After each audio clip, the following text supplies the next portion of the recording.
What if I told you that everything you're experiencing right now, this video, your room, your memories of breakfast this morning, your childhood, your entire life, is a lie?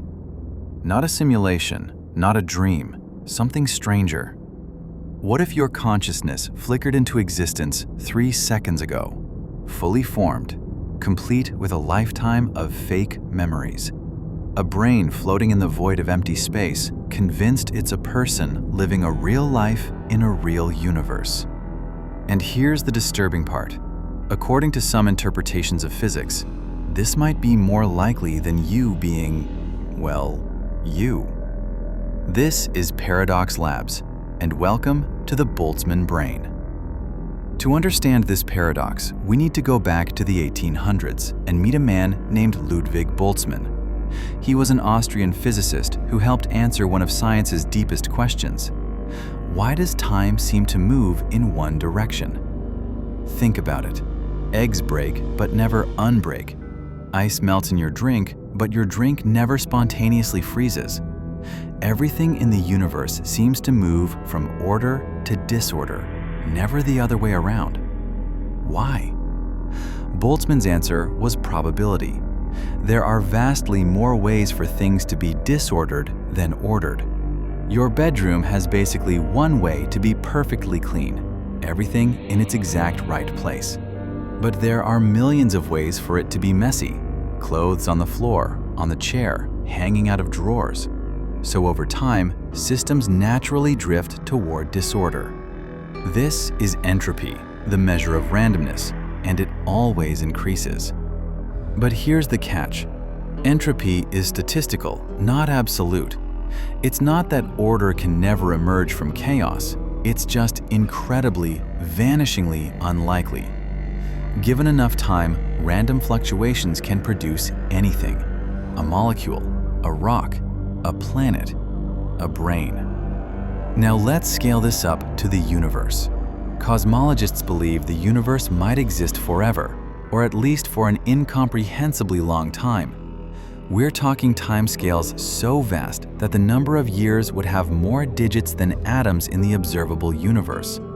And over that kind of eternity, random quantum fluctuations will eventually produce every possible arrangement of matter, including a fully functioning brain, complete with false memories of a life it never lived. This is a Boltzmann brain. And the paradox is this: in an eternal universe, these random brains would outnumber real evolved observers by an almost infinite margin. Think about what it takes to make a real brain. You need the Big Bang, 13 billion years of cosmic evolution. Stars have to form, burn through their fuel, and explode, seeding the universe with heavy elements like carbon and oxygen. Those elements have to clump together into planets. Life has to emerge from chemistry. That life has to evolve for billions more years. Eventually, you get neurons, consciousness, a being capable of wondering whether it's real. It's an absurdly complex, time-consuming process. But a Boltzmann brain? It just needs to randomly pop into existence for a fraction of a second. No stars required, no planets, no evolution. Just atoms bumping around in the void until, against all odds, they accidentally arrange themselves into something that can think. It only needs to exist long enough to have one conscious experience, one moment of I exist. Then it dissolves back into chaos. Over infinite time, these momentary flickers of accidental consciousness would vastly outnumber beings like us, beings with real histories in a real universe. It's not even close.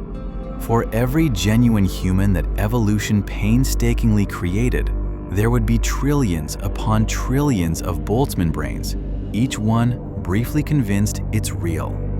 So statistically speaking, you're more likely to be a Boltzmann brain with fake memories than a human being who actually evolved on Earth.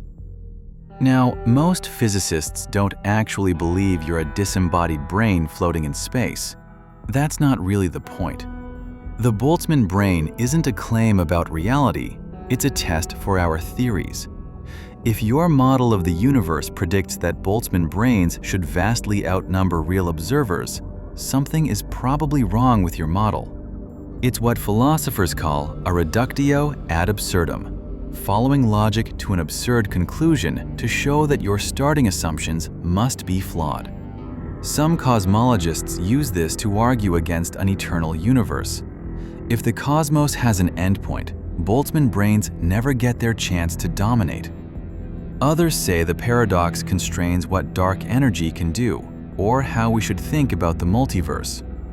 The Boltzmann brain has become a kind of sanity check for theoretical physics, a benchmark that separates plausible theories from broken ones. But even if physicists can solve the technical problem, the philosophical sting remains. Here's the thing. You can't actually prove you're not a Boltzmann brain.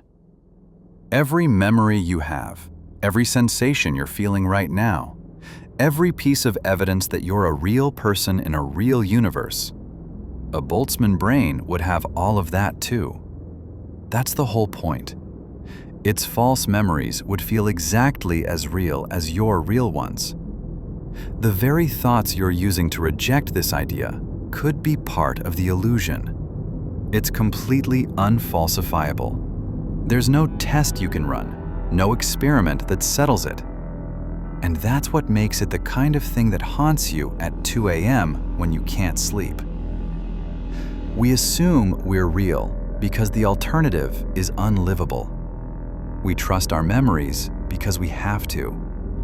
We treat the past as genuine because there's no other way to function. But the Boltzmann brain reminds us that the universe doesn't owe us a reality that makes sense. It doesn't owe us comfort. It doesn't owe us anything at all. So, are you a real person with a real history?